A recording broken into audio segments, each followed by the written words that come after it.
Gamers of the internet, if you're anything like me, you love playing free games. The idea of something costing $0 is just so juicy, especially when it normally costs you an arm and a leg. It's for that exact reason that I've spent the past 5 years collecting nearly every single free Epic game like they're Infinity Stones. After 5 years of building my gamer collection, how many of these games have I actually played? 0. Well, kind of 0. This is part 2 of a series I started last week, where I decided to play 10 free Epic games for an hour each, and see if they're even worth collecting in the first place. You can go ahead and check out that video after this one. The order you watch them in simply does not matter. Today, I'll be checking out the back half of those 10 games I downloaded to see which of them get to stay on my very precious hard drive, and which of them get snapped out of existence. Epic Games, it's time for you to show me what you're made of.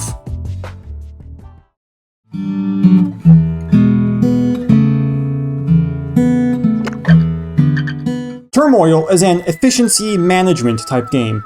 In it, you play as an oil digger from the 1800s trying to dig for oil and make a lot of money selling it. An oil baron.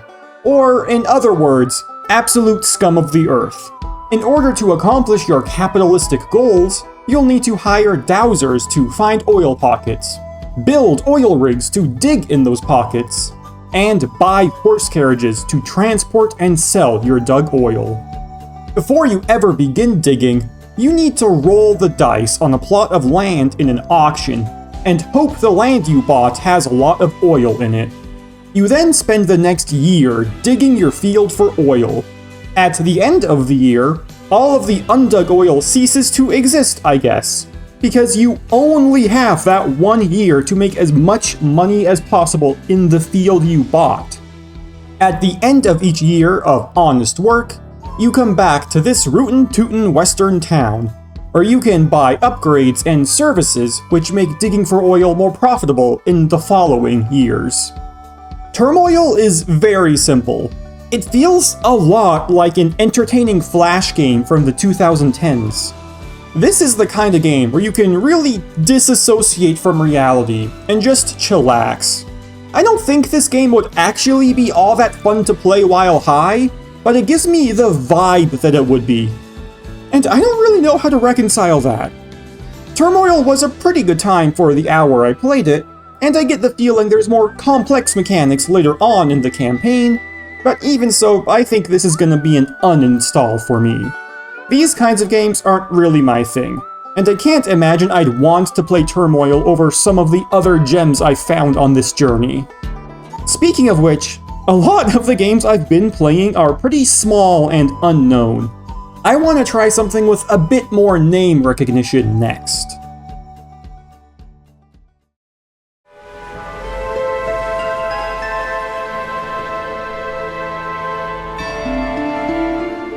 Dredge is a game that I've known about for a long time, but never felt the itch to purchase and play.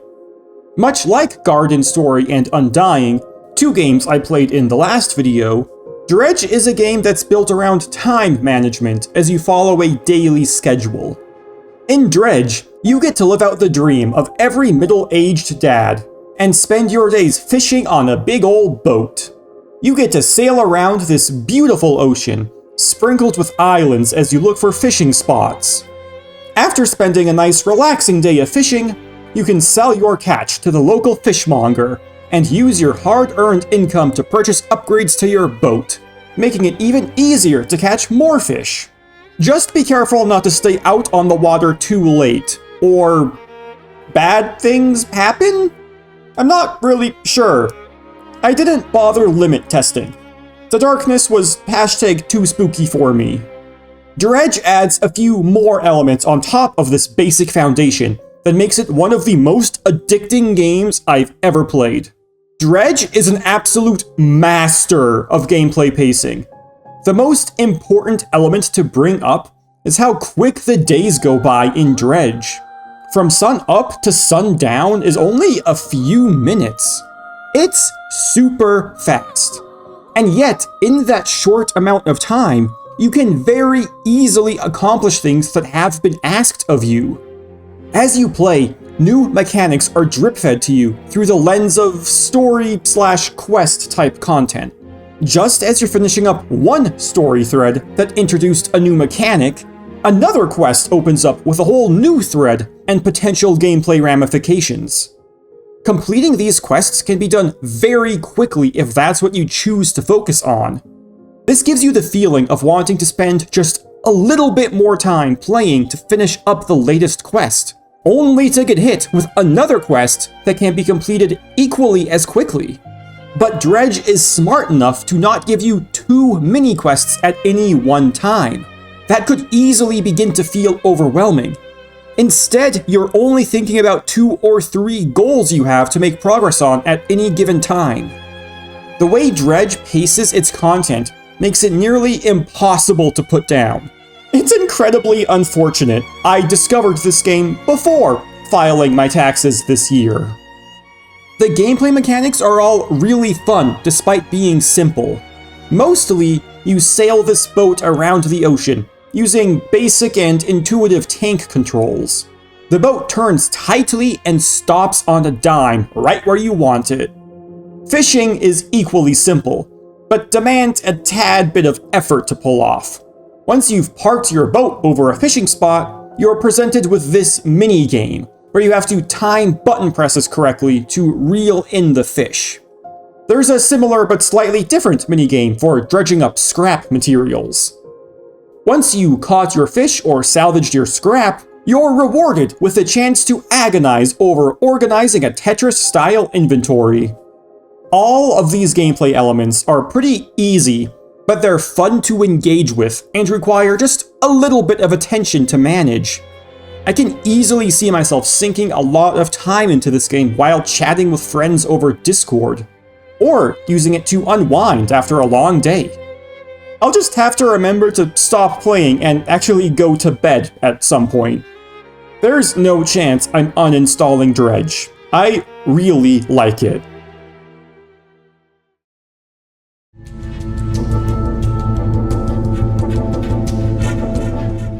Eastern Exorcist is kind of an enigma to me. It's a game that takes a lot of DNA from a lot of different hosts.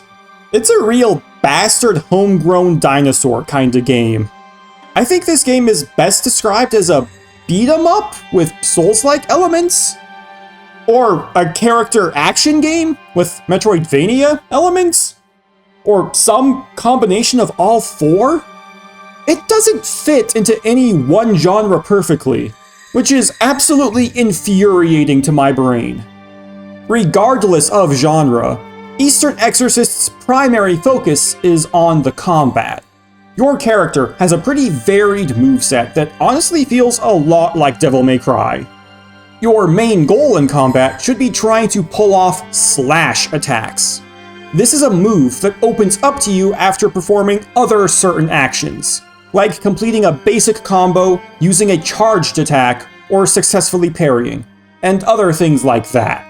The slash attack is the most consistent way of vine booming your enemies, so it's important to use it as much as possible. Taking a page from Souls-likes, you also need to manage a stamina bar. Stamina depletes and regenerates quite slowly in this game, and you're able to get some of it back by perfect dodging, which makes me think the intention is to never run out of stamina as long as you keep playing like a god gamer. As I played, the game continued to give me more and more moves and mechanics to use against enemies. By the end of my hour, the combat system felt quite deep, and I think it was just about to start getting really interesting. With that said, most of my playtime was rather dreadful. I think it's an issue with the enemies.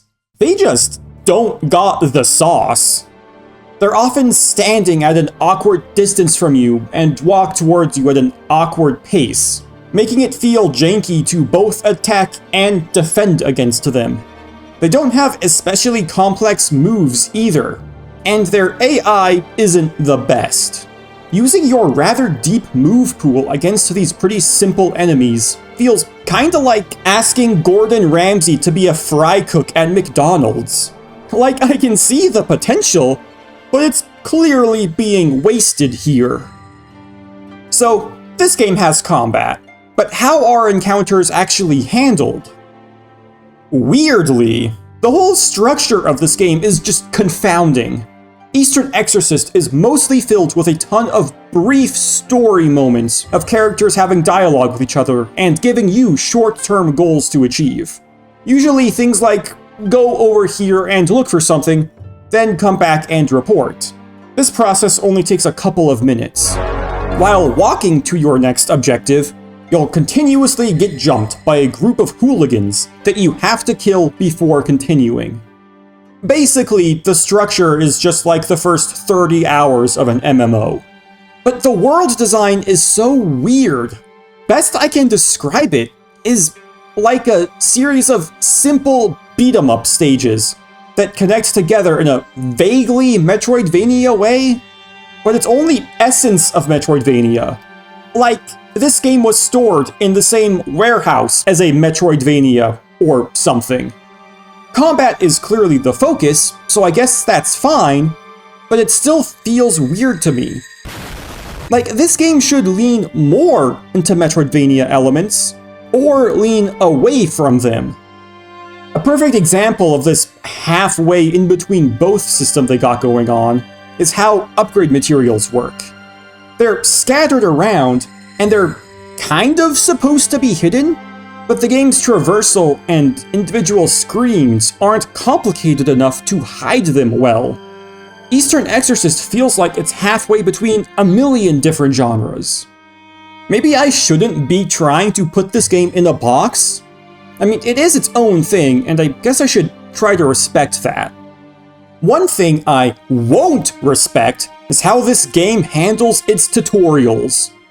Look, for the most part, they're fine. The game slowly tells you how to attack, defend, heal, as well as the more esoteric mechanics, like the slash move. Every game has this kind of tutorial that teaches you one new thing every 30 seconds or so. That part is fine.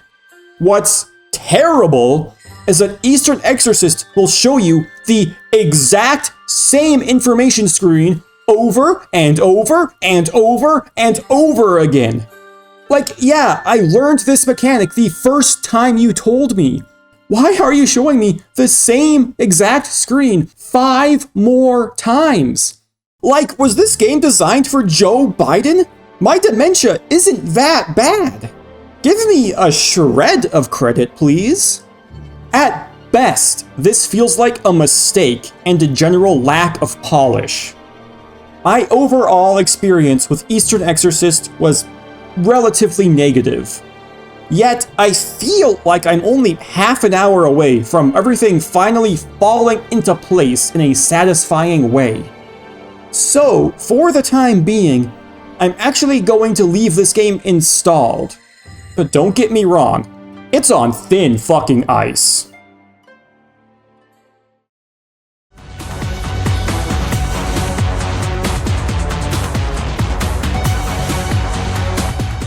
For an example of a game that does have the combat sauce, we have Killknight.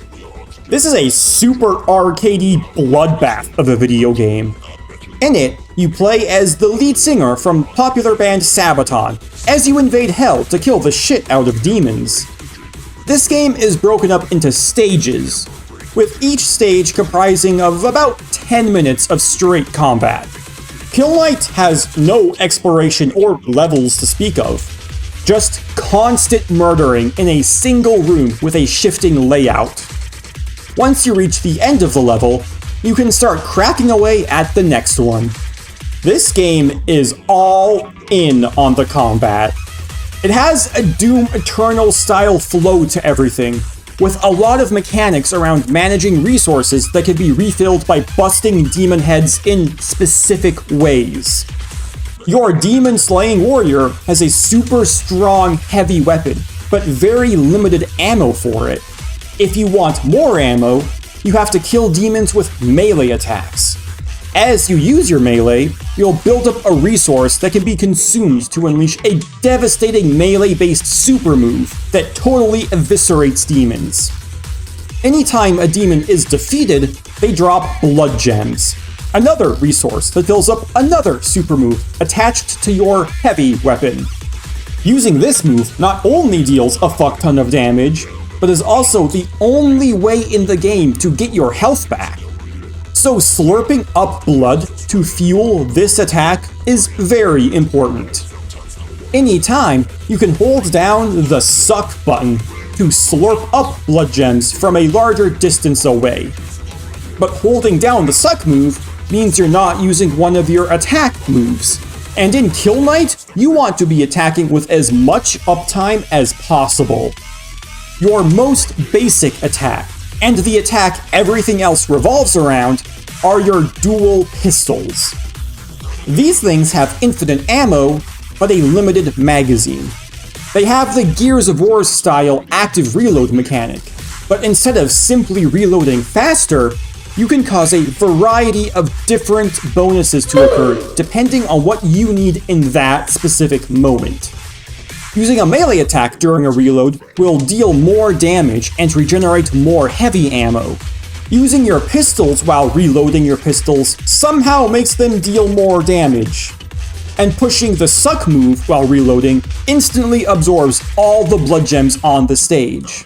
Of course, you can only get one of these effects per active reload, so you need to figure out what's most important for you in that moment, and then actually pull the reload off, or you get nothing. The enemy variety is also really good.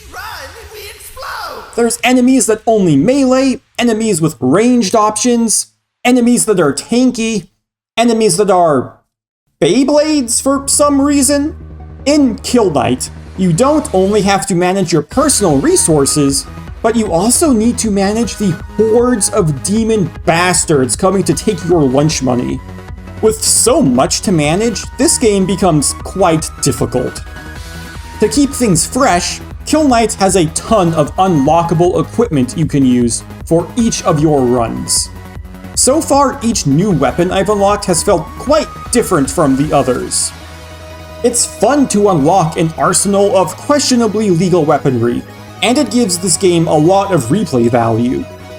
Killknight is a really damn good arcade hack-and-slash bullet hell type game. And for me, that's also its biggest downside. It's a personal thing, but I don't like these kind of arcadey games all that much. I personally would rather play a more traditional game, with moments of downtime and exploration, or a roguelike with randomly generated upgrades and layouts to accompany the non-stop action. As good as this game is, it's not something I'm going to come back to, so I must purge it from my hard drive. Okay gamers, one game left. Let's hope it's a good one.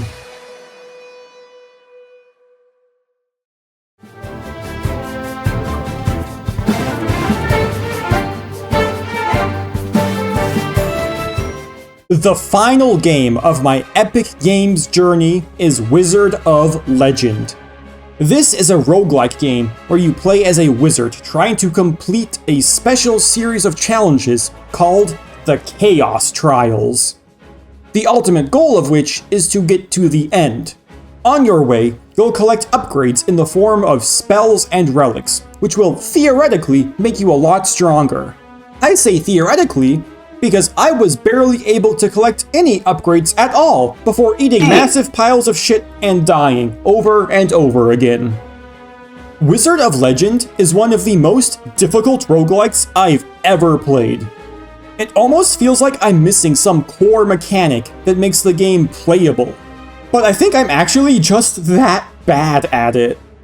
In my hour of playtime, the furthest I got was to the second floor. Out of 9.